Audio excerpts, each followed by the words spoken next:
Hi, I'm Leemon Baird, and I'm going to go through some slides that are based on the Swirlds Tech Report 2016 number 2. 2016-02. This is our second tech report of 2016, and these slides go through an example of the Hashgraph consensus algorithm. So step by step, you'll see how is it that a group of people come to consensus on the order of events in a hash graph. And actually, since we do virtual voting, it's really how does one person look at a hash graph and tell what the consensus order is. And so that's what this slideshow is. It shows you how a person looks at their hash graph in memory and can tell what order the events are in. The blue words are the words I'm defining. The hash graph is this picture on the left that we are slowly building up, lines and circles. It is a graph in the mathematical sense. Each circle contains a couple of hashes, and so it is a hash graph. The members are the computers. They are the full nodes in this network. Alice, Bob, Carol, and Dave are the 4 computers, and we've labeled them A, B, C, D. And each of them in this picture started off by creating an event. An event is a circle. It's a container for transactions. It's like a block in blockchain. Although typically we create so many of them that we can get away with smaller ones. So you might have fewer transactions in each event. And you can even have an event that's empty if you want to, with no transactions in it. You can see in this diagram, each of the people have now created one event, that's what they're starting with, and time is going to flow uphill. So the bottom of this picture is the beginning of time, when each of the members has created one event. Now, our goal here is to have some way for us to stop an attacker from shutting down the network or freezing the network and stopping us from reaching consensus. We want to be able to continue to have consensus even when there's a distributed denial of service attack against some of our members. So in a leader-based system, it's really bad when somebody has a bunch of cameras on the internet that have been hacked that are flooding the leader with packets. But here, we're going to try to make it so that you can't just shut down one computer and have the whole network shut down. It'll be resilient to that. We're also going to try to stop an attacker from giving us conflicting consensus. That would be far worse, where Alice thinks that we have reached consensus on an order, and Bob thinks that we've reached consensus, but they've reached different consensuses. If that happens, you lose. Byzantine fault tolerance means we have a math proof that that will never happen. So we do not want an attacker to be able to make us think that we've reached consensus when we haven't. That would be horrible, and have different opinions on the order. Also, we're going to do something new. We're going to have fairness in our ordering. We want it to be hard for an attacker to unfairly influence what order we come up with. So if Alice creates an event with a transaction where she's bidding on a stock in a stock market, and then Bob sees what she bid and he comes up with his own bid, and he sends it out to everyone a little bit later than when Alice sent it out to everyone. When we finally reach consensus on which one was first, we need Alice to be before Bob. It should not be possible for Bob to do some evil attack that puts his first, even though in real life his was received by everybody later.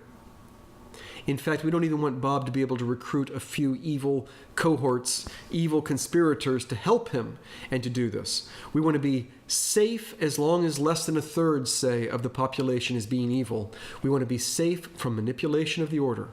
And that's something new. You don't have that in a blockchain, because in a blockchain, a miner gets to choose what's in his block. And you don't have that in a leader-based system like Raft or Paxos or some of the other leader-based systems, because the leader can reorder transactions coming in. We want to have a system where no one can easily influence what transaction order we end up agreeing on. So, one thing we're going to do is build this on a gossip protocol, because that makes it far more resilient to denial of service. A gossip protocol means there is no leader, there is no one in charge, there is no round robin where we take turns talking. It's just everybody talks to everybody randomly all the time. So you call another computer and you tell them everything you know and they tell you everything they know. Maybe Alice calls Bob and tells him everything she knows, and then he tells her everything he knows. And then Alice calls Dave and does the same thing. And then Alice calls Carol and does the same thing. And meanwhile, everyone else is doing it too. Bob calls someone at random, and then Bob calls someone else at random. Everyone is talking to everyone at random. There's no way to distributed denial of service attack one computer and hurt the network because everyone's just talking to everyone randomly. And there's no way to even slow down. When Alice inserts a new transaction into the network, there's no way to slow it down. You can shut down Alice's computer, of course, but if you don't shut down Alice's computer, her transaction is going to spread at the speed of gossip. It's going to be as fast as the grapevine in an office where you work. It's going to spread exponentially fast. And so by randomly talking to each other, information spreads out exponentially fast. And unless you can shut down, a full third of the network or even more, you're not going to be able to slow down the progress. Everybody's going to learn things incredibly fast. If you have 1 million nodes talking to each other, then in 20 syncs, your message gets out to everybody. And if you're syncing 20 times a second, then in 1 second, your message gets out to everybody. And there's just no way to shut down the network unless you attack lots of nodes. So, in this diagram, Bob calls Dave, and Dave creates a new event to commemorate the sync event of Bob having called him. So what you can see in this diagram is that Dave has created a new circle. Time flows uphill, so it's the second one up, and there is a line going down to Dave's first one, and also a line going down diagonally to Bob's first one. And this is commemorating the fact that Bob told Dave everything he knows. Of course, at this point, everything he knows is just one event. And that's what we're gossiping, is the events themselves. So Bob called Dave and told him one event, and Dave said, "Thank you. I will remember forever that you called me and gave me that one event, and I'm creating this new event to show it." Now, that event has the two lines going down, the diagonal one and the straight one. The diagonal one is the other parent, and the straight one is the self parent. Your self parent is the last time you created it, and your other parent is the other guy. And you can see this diagram shows an event as a giant circle with the two lines coming down and two hashes. So an event is just a little sequence of bytes in memory, not very many bytes, unless you have a giant transaction. But if you have reasonable sized transactions, it's a very small sequence of bytes. And we take a cryptographic hash of it, which is a way of compressing it down to very few bytes, maybe 32 bytes. And it is incredibly hard to find some other event that would hash down to the same cryptographic hash. That's what cryptographic hashes are for. It's hard to forge something else that would have the same hash. And so, this new event that Dave is creating contains within itself the hashes of Dave's previous event and of the last event Bob did before the sync, before Bob told Dave what he knows. Now, there's also a timestamp in there. Dave is allowed to make up a timestamp and put it in this. If he's honest, he'll try to do his best to put in the correct timestamp. But if he's dishonest, he might lie. He might put a timestamp 1 million years in the future, 1 million years in the past, or just subtly wrong. And maybe the clock on his computer is off, and so, his timestamp's wrong by a few minutes. But it doesn't matter. No one's going to trust this. It's more like one vote for what time this thing happened. What we're really going to do is we're going to take a whole bunch of timestamps and average them or take the median of them to try to figure out consensus timestamps on things. So this is just his claim as to when he created the event. It doesn't really mean anything until the community as a whole combines a whole bunch of them. But we have it. We have timestamps in every event. Once Dave has created this event, he digitally signs it. So for the rest of eternity, he has this proof that he created it. Other people pass it around, and you always know when Alice gives Bob this event, you always know that it was created by Dave and no one can forge it. And you know what its ancestors were, what its two parents were because of those hashes, and nobody can forge them. And so the whole structure is constantly tied together into a single, immutable, provable whole by these cryptographic hashes and these cryptographic signatures. So it's secure. And by the way, that's all we need for cryptographic stuff. We don't need anything exotic. We're not even using threshold signatures here. We aren't even using zero-knowledge proofs. All you need are ordinary signatures and ordinary hashes. And then, of course, we'll use SSL or whatever over the internet to keep it secure. And so you would use symmetric encryption for that. So it's all very generic. If you want to swap out the standard algorithms for quantum resistant algorithms, you can do that. It's all very straightforward. And so we're not reinventing the wheel. We're using traditional, well-tested, time-tested cryptographic things to keep everything safe. Now, that was what happened when Bob called Dave and told him everything he knows. Typically what you do then is Dave will turn around and tell Bob everything he knows. As long as they've already got this comm channel going, they might as well turn around and tell him the other direction. And so now you see this line from Dave to Bob, telling Bob everything he knows. Now when Bob told Dave everything he knows was just one event. All he did was handed Dave one event. Dave, however, is going to be giving Bob two events. It's his original event and the second event which commemorated Bob sending him stuff. So now Bob knows two events, and he has digitally signed his new event, and his new event has the hashes of his previous event and of Dave's latest event. And so everything ties together. And similarly, if we continue, now Bob calls Alice. He sends her all four of the events he knows about. That's his two events and Dave's two events that he received from Dave.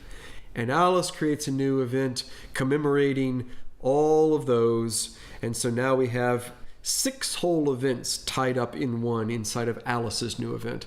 And this just continues. Typically, Alice will turn around and send it back to Bob, but she might not. Who knows? Maybe their sync gets interrupted in the middle, and so we just have the single one. But we just keep growing, and we grow upwards over time until you have this giant graph. Every event can have some transactions inside. Every event has the 2 hashes of its 2 parents. Every event can have some transactions. If the creator of the event felt like creating some transactions, it can be empty if they didn't. But this is the hash graph. It's a graph held together with hashes.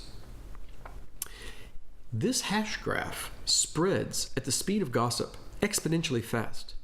As soon as Alice creates a new event, it just spreads like wildfire through the network, and pretty soon everybody knows about it. And so what you typically find is that this thing grows upwards, and everybody has exactly the same hash graph in memory, except at the very top, they haven't yet got the same stuff. But within a second or two, then everybody has, that layer, and now it's grown up even further. Now, when you have this hash graph in memory, you want to be able to look at it and put all the circles in an order, put all these events into an order, and you want to do it in such a way that everybody gets the same order. And you might say, well, we can just run an algorithm. In fact, we could run any deterministic algorithm and we'd all have the same order, which is true, except there's some corner cases that we have to deal with. And so everything I'm showing here is showing all the complexity that we do to take care of those corner cases. But the basic idea is, well, as long as we all run the same algorithm, we'll all come up with the same order, period. Or another way of looking at it is, traditionally in fault-tolerant computing, you could do this with rounds of voting. And we're going to do rounds of voting without the votes. Instead of us sending each other votes over the internet, we're all just going to stare at our local copy of this hash graph and pretend that there are votes going on. I will look at this and I'll say, well, if I were Alice, I know how I would vote if I were following the algorithm, because I know everything Alice knows. I know when she knew it. I'll just pretend of her votes. And so virtually, Alice will be voting in my head, and I can run some traditional algorithm with votes where I virtually let everybody vote in my head. And since everybody runs the virtual voting system in their head, everybody gets the same virtual votes, everybody gets the same consensus, and we're set. So, how do we do that? Well, the first step is we're going to divide up the events into the rounds. These are the rounds that they are created. In this diagram, they're created. There's a whole bunch of events down there in round 1. You only see 2 in this hash graph in round 4. As the hash graph grows upwards, I imagine we'd have a few more in round 4, and then eventually we'd have a round 5. I'll tell you later in the presentation the exact algorithm for how we pick up rounds, but the important thing is that when you're receiving new events for your hash graph, Every time you receive an event, you can immediately calculate its round created. You immediately know which round it goes in. Like that very top one on the graph, the moment you received it, you knew it was in round 4. There was no question, there was no voting going on, there was no waiting until I get some more to get some more information. The instant you received it, you looked at all its ancestors and you said, this is a round 4 created, has a round 4 round creation, and this is a round 4 event. All right. And if you're interested, it's when the supermajority of the witnesses in the previous round can be seen, strongly seen. But we'll get to that in a second. The important thing is that there is a way to divide these up into rounds. Now, why are we dividing them up into rounds? Turns out, by doing so, we can make the calculations much, much faster. And the reason is we can get away with only doing the expensive stuff on the witnesses. Look at the red ones. The red ones are the first events in each round created by each member. So look at Alice's column. The first event that Alice has in each round is colored red. The rest of them are just left gray. If we had 1,000 people, 1,000 full nodes, then you would find that only 5% of all the nodes are red. All the vertices are red. 95% of them would be gray. And it's only the red ones that have to have a fair amount of calculations being done on them. And so the fact that we divided things up into rounds lets us pick the first by each person in a round, which is called a witness, and that lets us narrow down our expensive calculations to just a 20th of the population if there's 1,000 of us. With 4 of us, you can see there's a little bit higher fraction, but still, most of the vertices in this graph are gray. It's a minority that are red. And so we've saved time. All right. And for convenience, we've also put numbers on these. So B2 is Bob's first event in round 2 with a round created of 2. That's what B2 is. And I wrote a B2 on the red one there. All right. And if you're a cheater, you could actually get 2 B2s. If Bob is a cheater, he could get 2 B2s. And you have to worry about that, and you worry about it, and it actually is why we're doing weird things with strongly seen that we'll get to in a minute. But all the math theorems say, doesn't matter, won't hurt anything. If Bob tries to cheat, he will do no damage to the network. Everything will work well. And so I'm not even going to show you cheating here. It's just part of the math.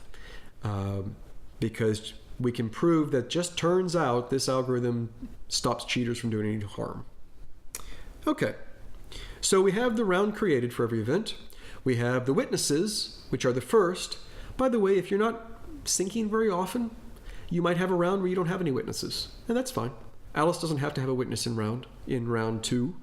She could have skipped round 2. In fact, if you look in round 4, Alice doesn't even have a witness yet. And if we let this run for a while, maybe Alice wouldn't get one. Maybe Alice turned off her computer. And so for rounds 4, 5, and 6, she won't have any witnesses. No problem. Now, the important question for a witness is this witness famous? Famous means lots of people see it in the next round. So look at B2. B2 is the witness that we're going to talk about. The question is B2 famous? Now keep in mind, we're eventually going to look at this question for every witness in the world. We don't bother on the gray ones, but for every red one, we're going to have to figure out, is it famous or not? But I'm going to spend the next few slides just talking about B2. Is Bob's witness in round 2 famous or not famous? And so we're going to hold an election to decide if he's famous. An election is a whole bunch of rounds of voting where we as a community will decide, is B2 famous or not famous? And ideally what we would say is, if B2 was seen by a bunch of people in round 3, then B2 is famous. And if B2 wasn't seen by a bunch of people in round 3, then B2 is not famous. So, let's look at round 3's witnesses. Those are the yellow ones. A3, B3, C3, D3. We want to ask, are those witnesses seeing B2 or do they not see B2? So let's look at it. Look at A3. A3 is one of those witnesses in that next round, in round 3. There is a path from A3 down to B2, a path of lines. And this path goes downward at every step. If you can show a path from A3 down to B2 that's always downward, that means that A3 can see B2. B2 is A3's grandparent. It's its parent's parent. If you start at A3 and you go to the self-parent and then you go to the other parent of that one, you get B2. And you can see your ancestors. And so A3 in this big election is going to vote yes. It's going to say, well, you know what? I can see B2, so I'll bet B2 is famous. At least I want to vote for B2 being famous. Now, if nobody else sees B2, then the election will say, no, there's too many no's, B2 is not famous. But if lots of people vote yes, then B2 will be elected famous. So in this election, A3 is going to vote yes. Now, there will be other elections where A3 might vote other ways in other elections. But for the election on whether B2 is famous, A3 votes yes because it can see it. Now, there is a technical detail here. It isn't enough to be an ancestor. You also have to not see any forking. You have to not see any or not have any ancestors that are cheating. But don't worry about that for now, because we can just prove that as long as you put in that caveat, all the math theorems work. So for now, just think of it as A3 can see B2 because there's a path that goes downward the whole way to it. In other words, it's an ancestor. It's your parent's parent, or your parent's parent's parent, or your parent's parent's parent's parent. Now, that's why A3 votes yes. You can also look at B3. Same deal. It votes yes because there's a line going straight down. And C3 votes yes because it has a line down to Dave, and then Dave has lines down to earlier Daves, and then the earliest Dave has a line down to B2, and so we have a path, and so C3 votes yes. And D3 votes yes because it has lines that go down and then sideways into B2. So it turns out that in this example, everybody voted yes. And it turns out that is such an overwhelming majority that we're just going to say the election's over. B2 wins the vote. They are famous. Oh, but wait. An election's not over until you count the votes. Right now, all those events have voted, but no one has yet counted the votes. Now notice that I have not been talking about people. I have not been talking about members, about computers. All I've been talking about is events. It is B2, an event, that is famous or not famous. It's not Bob that's famous or not. And it's A3 that voted yes. It wasn't Alice that voted yes. It was A3 that voted yes. It was Alice's event that voted yes. And so just as it's an event that's famous or not, and just as it's an event that votes yes or no, so it needs to be an event that counts the votes. So the election's not over. We need an event to count our votes for us. So that would be an event in round 4, looking back at the events in round 3. In fact, it'll be a witness in round 4 to do the counting. So I told you the voting was based on just seeing. Counting votes is based on strongly seeing. You'll notice that red line from B4 to A3. It is following the black lines. Actually, that's an opaque line that I put there, so you can't really tell the black lines are there, but they're actually there underneath it. B4 does see A3 according to following these red lines.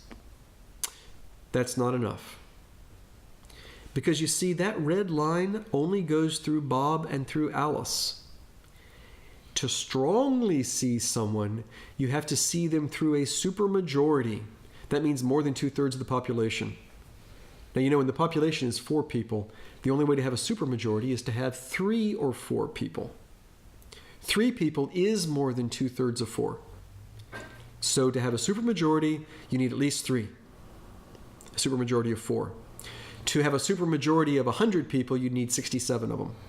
So if you had 100 members, 100 full nodes in your network, you'd need 67 of them to be a supermajority.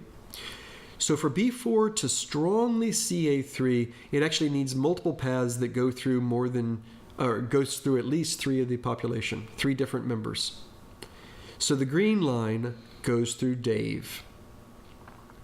So B4 does strongly see A3. If you look at the red line and the green line, it's going through 3 different people, and so 3 different members, and so B4 does strongly see A3, and so as we're tallying the votes, B4 says, yep, I see that first vote, and it is a yes.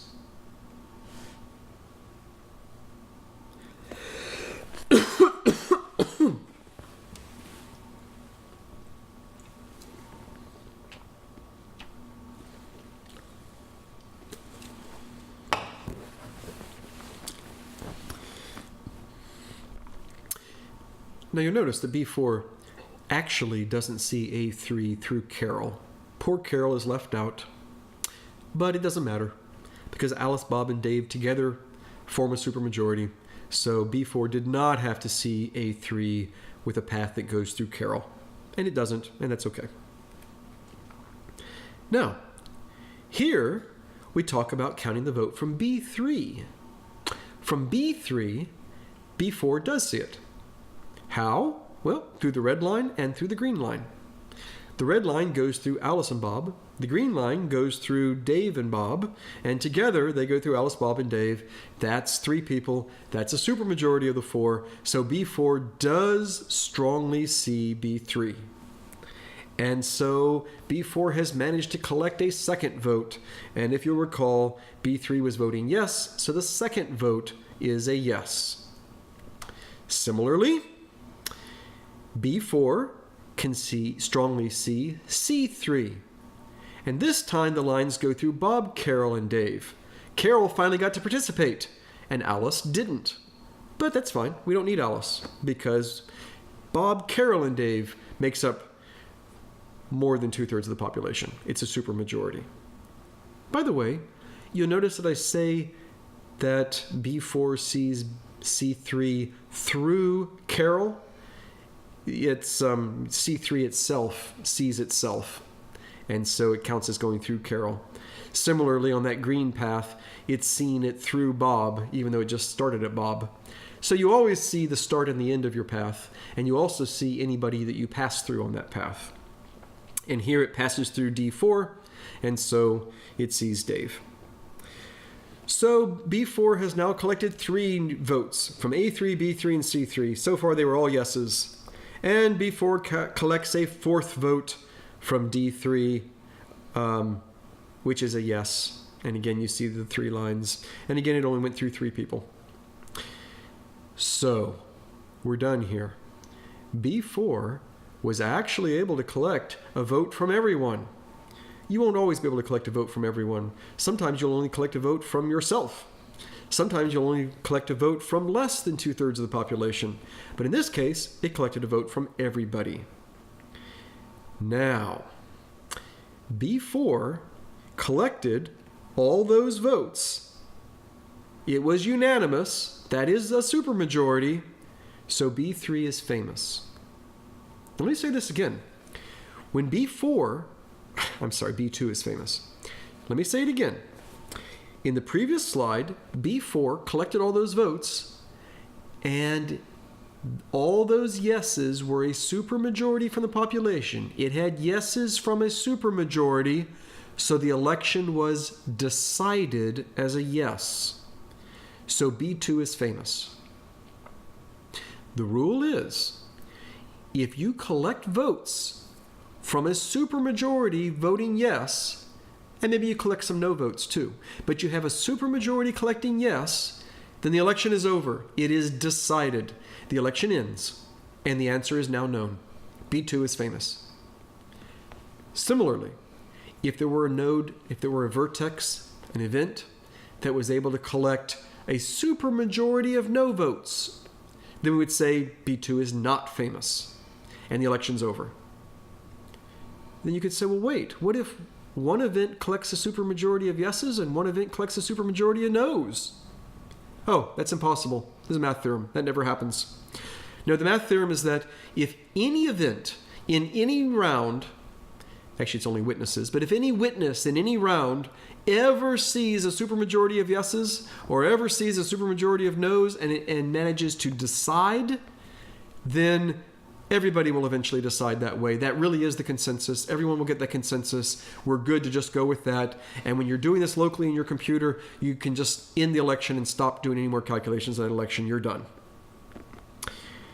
So that is what deciding is. We have now decided that B2 is famous. But now wait a second. What if B4 hadn't been able to get a supermajority of yeses or a supermajority of nos? What if it saw half and half? Or what if it didn't even see any supermajorities? What if it could only collect one vote? Well, then we would just try a different event. We would look at D4, Dave's witness in round 4. And maybe he would have a supermajority of yeses or a supermajority of nos. And failing him, then we would wait for Alice to get around to creating an event in round 4, and we would let her witness vote, and maybe it would get a supermajority. Or maybe Carol would have an event in round 4 with a supermajority.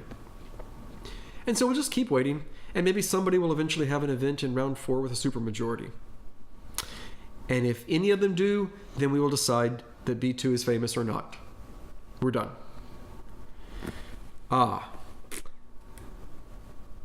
It is possible that we wouldn't have anybody decide that way, but let's not deal with that right now. We'll just go to more rounds in that case. For right now, let's look at C2. Since we've decided B2, let's go on and look at C2. Now in this case, you can see that C3 sees C2. So C3 will be yes. Remember, in the first round of a vote, you just do seeing. It's in the next round where you're counting the vote that you do strongly seeing. That's where the red and green paths, and you have lots of paths. But for the first round, it's just single paths. You just say, who can see C2? And right now you can see that C3 sees it and votes yes. The other 3 witnesses all vote no, because there is no path from A3 to C2. Alice's witness in round 3 just cannot see C2, and so it votes no. And B3, Bob's event, Bob's witness in round 3, cannot see C2. You can see there's just no line, no path in the diagram purely going downwards from B3 to C2, and so he votes no. He being the event. The event votes no. And then Dave's event there votes no. So we have an election where there were 3 no's and a yes. Now let's see if anybody can count those votes. Oh, yeah. We've already said that B4 can see all 4 of those witnesses. So B4, by the same argument as before, we could redraw those red and green lines again. B4 collects all 4 of those votes. And the 4 votes are no, no, yes, no. So B4 has now collected no, no, yes, no. That is a supermajority of no's. 3 out of 4 were no's. 3 is more than 2/3 of the population. So B4 decides no. And when you decide, the election's over. No need for any more calculations. C2 is definitely not famous. If we were to continue, all the other events would eventually agree that D2 or C2 is not famous. And so we're going to color it blue. We're going to use green for the famous witnesses and blue for the non-famous witnesses. So we have decided the election for C2 is over. Notice that the same witnesses voted in both elections, and the same witnesses did counts in both elections. And you've now seen 2 full elections. Okay, great. Now, if it is possible that we didn't ever decide in round 4, then we could go on to round 5. And all of the round 5 witnesses would have counted votes from round 4. And how will people vote in round 4? Well, they'll vote according to the majority of what they saw in round 3. So imagine if B4 had not been able to decide. If B4 had, say, seen 2 yeses and 2 nos, well, then it couldn't decide. So it goes with the majority of what it saw, and when it's a tie, it votes yes. We'll just break ties as always being yeses. So if B4 had seen 2 yeses and 2 nos, it would then say, well, I can't decide because there's no supermajority. I'll go with the majority. Oh, it's a tie. Well, ties go to yes. So I will vote yes. So that's what one of these witnesses does. It either votes yes or it decides yes, or it votes no or it decides no. And so if nobody in round 4 can decide, then they all simply vote, and it will be the next round, round 5, where we try to count votes and decide. And if nobody can decide in round 5, then everybody simply votes in round 5, and we'll go to round 6 and see if anybody can decide. And if nobody can decide there, we'll go to round 7 and see if anybody can decide. And we'll just keep going. In normal practice, you always decide almost immediately. But theoretically, you could, if the attacker is controlling the internet itself, which is one of the things our theorems assume, is that the attacker can actually control all the wires and routers in the internet, then maybe they could keep us going for a long time, and so we'll do coin rounds. So say every 10th round will be a coin round. And so to summarize the normal rounds, what we say is that if you can collect a supermajority saying yes, you decide yes. And in a normal round, if you can collect a supermajority saying no, then you decide no. And if you decide, then the election's over. But if you can't, then you just vote with a majority of what you collected. And if it's a tie, you vote yes. And if everybody in a round fails to get a supermajority, then everybody in that round votes, and then it's the next round that ends up having to decide. But if you make it if you make it to the 10th round, then we use a different rule for just the 10th round. It's a coin round. Anybody who collects a supermajority merely votes that way. You could collect unanimous yeses, and you'll merely vote yes, because it's a coin round. You don't decide. No one ever decides in a coin round. And if you don't collect a supermajority, you flip a coin. Wait, what does flip a coin mean? It means that the event that did the collecting, which is a witness, it's an event, which was digitally signed by whoever created it. It has a digital signature. You take the middle bit of that digital signature, and if it's a 1, you vote yes, and if it's a 0, you vote no. So in a coin round, anybody that gets a supermajority just votes. They don't decide. And anyone who has less than a supermajority for yes or no will vote randomly by taking the middle bit of their signature. And so every 10th round is a coin round. That's there to make the math work out, but in practice, it's incredibly hard for an attacker to even make us get to the first coin round. You're just normally going to decide in the first round or 2. But, theoretically, you have to have these coin rounds. And this has been true for 30 years. All of this voting-based Byzantine fault-tolerant stuff involves coin rounds and shared coins and all sorts of things. But in practice, we never have to worry about that. We're always going to decide very fast.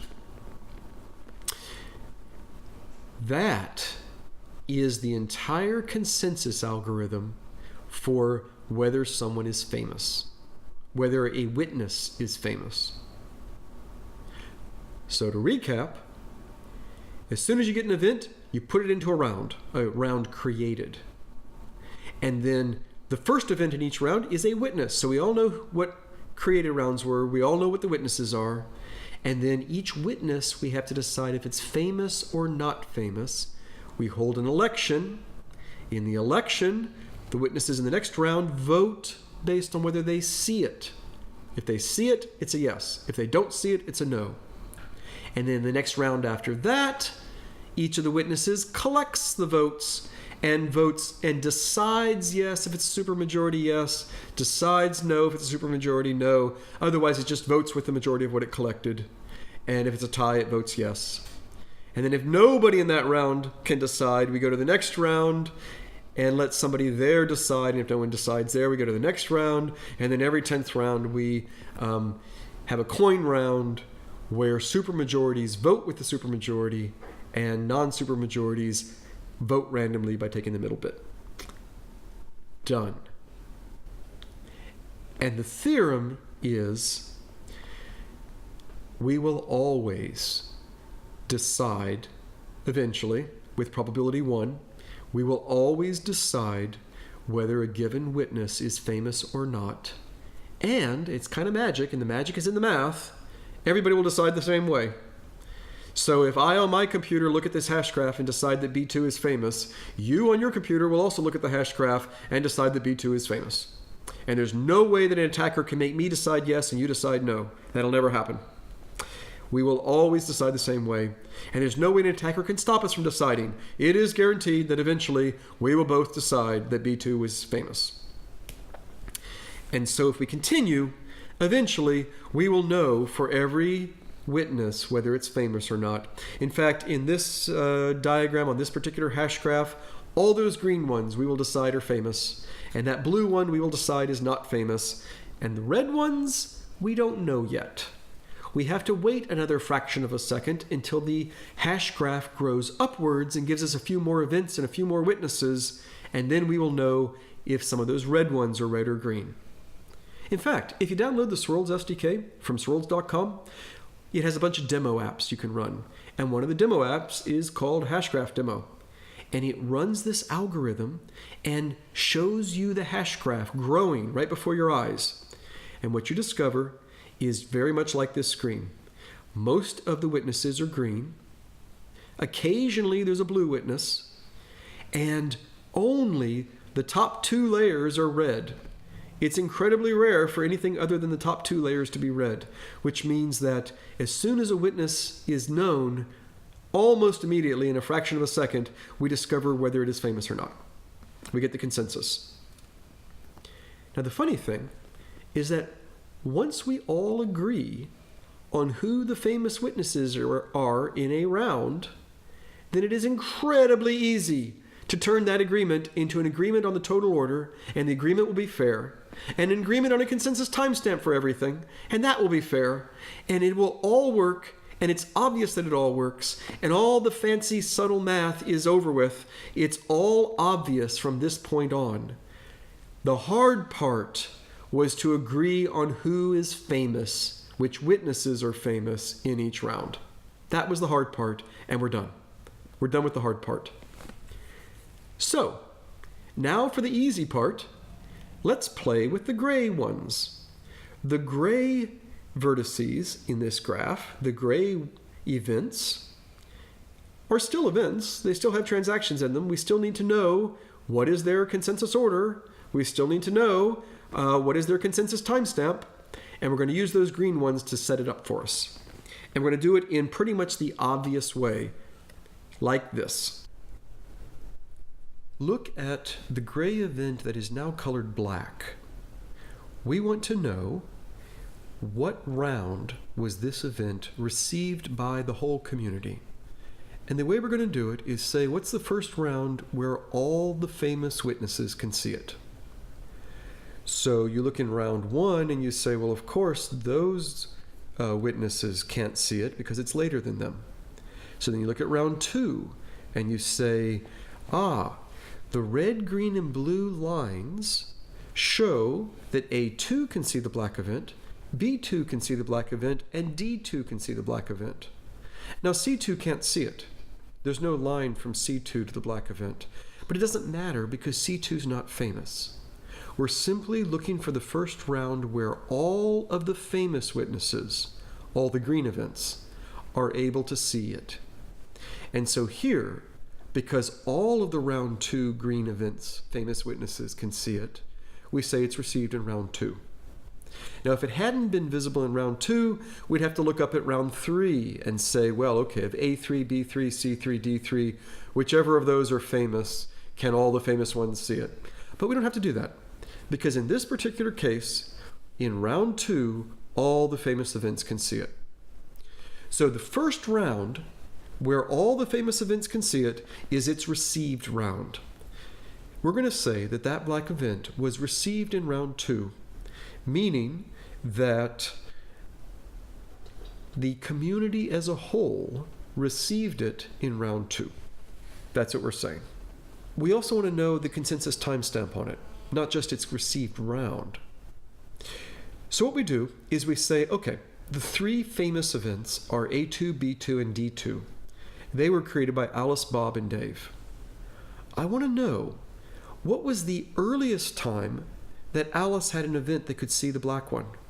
And what's the earliest time that Bob had an event that could see the black one? And what's the earliest time Dave had an event that can see the black one? And so in this particular case, for Dave, the earliest event is D2. For Bob, the earliest event is B2. But for Alice, the earliest event is the black one itself, because it can see itself. And so if we look at the earliest time, we're going to get 3 timestamps. It'll be the timestamp on D2, because that's the earliest time that Dave saw it. It'll be the earliest timestamp on B2, because that's the earliest time Bob saw it. And it will be the timestamp on the black one itself, because that turns out to be the earliest time that Alice saw it. So that gives us 3 different opinions on when the black one was received by the universe. And we just take the median of those 3 times, and that is the median timestamp. That's the consensus timestamp. So what we say is, when did the black one occur? When was it received by the community? It was received at whatever the median of those 3 times are. So we now know its round received, which is round 2, and its median timestamp, its consensus timestamp, which is the middle of those 3 times. We sort them in order and take the middle one. And that's all we need to know for black, for the black event. And now if we do that for all the events, we can put them in order. Now look at the gray event below B2. You'll notice that it's seen by B2, but it is not seen by A2, and it is not seen by D2. It was not seen by every single famous event in round 2, and so it doesn't get to count as being received in round 2. It'll end up being received in round 3 or round 4 or something. I don't know what. And so we'll have to wait a little while until the Hashgraph grows a little bit taller, and then we will know which events are famous in round 3, and then we'll see if all those famous events can see the gray one, which I think in this picture they will. And then we'll be able to say, yes, the gray one is received in round 3. But for the moment, all we can say is, well, it's not round 2. It must be received later. So we'll leave it colored gray and not black, because we don't yet know when it's received. So if we do this repeatedly, what do we discover? We discover that these 6 black ones are all received in round 2. And actually those 4 dark green ones at the bottom are also received in round 2. So we're coloring dark all of the events that have been received by round 2. And the 4 green ones are green because they are witnesses, but they're dark because we know when they've been received. They were received in round 2. There's 2 little gray ones right above the black ones, and that hasn't been received in round 2. They'll probably get received in round 3, but if not in round 3, then probably in round 4. We'll worry about them later. And so this is how we tell. When we want to put everything in order, we first sort all the events by the round received. So all the events that were received in round 2 are going to be adjacent to each other in the final consensus order. Then, to break ties in round received, we sort by the median timestamp. So for the 10 events in this diagram that were received in round 2, for those 6 black ones and those 4 dark green ones, they were all received in round 2. We sort them by their median timestamp. Now it's possible that that 2 of them have the same round received and the same median timestamp. And in that case, we compare the extended median timestamp. You get the median timestamp by having a list of times that are sorted and you take the middle one. The extended median is you look at the whole list and you zigzag back and forth. And then if that one doesn't even work, you actually sort them by the digital signature on each event, XOR'd with a random number, and that ensures that you can't rig your signature to come early. So basically, we sort everybody by the round received. When there's ties, we sort them by their consensus timestamp. When there's ties in that, we use something a little bit more complicated, the extended timestamp. And when there's ties in that, we're basically flipping a coin, but we're doing it in such a way that everybody gets the same answer, and there's no one has the ability to rig it. And so it really is random and beyond anyone's control. In other words, we end up with a very fair ordering of these timestamps. When your message goes out, it spreads out exponentially fast, it reaches everybody very fast, and it gets recorded in history according to the order in which it reached everyone. And nobody can cheat. That is what happens. And so we're done. We've put all the events in order, in a consensus order. Everybody agrees on the consensus order. Whatever transactions are inside of those events just ends up in the order that the events got in. And within a transaction, or within an event, if there's multiple transactions, it's just whatever order they were stored in it. So when Alice creates an event, she can put several transactions of her own in it, and she can put them in whatever order she wants. And then it all gets put into a fair order. And then they all get a consensus timestamp. And so every single transaction ends up with the consensus timestamp of its event, and we have this fair consensus timestamp on everything. And that's it. This diagram that we've been going through is actually not terribly unrealistic. In fact, it was based on the screenshot that you see in the middle there. That screenshot came from the Hashgraph demo, and it ran. This was showing a little region from round 100 up to round 105. And basically the top half of that screenshot is the diagram we've been working through. I changed it slightly to make it a better example, but it's basically the top half of that screenshot. And so what we've been working through has been a real run of the program, and we've been going through it. The reason I used that particular screenshot was that we finally had a blue event. This was a witness that wasn't famous, and I wanted to show you a witness that wasn't famous.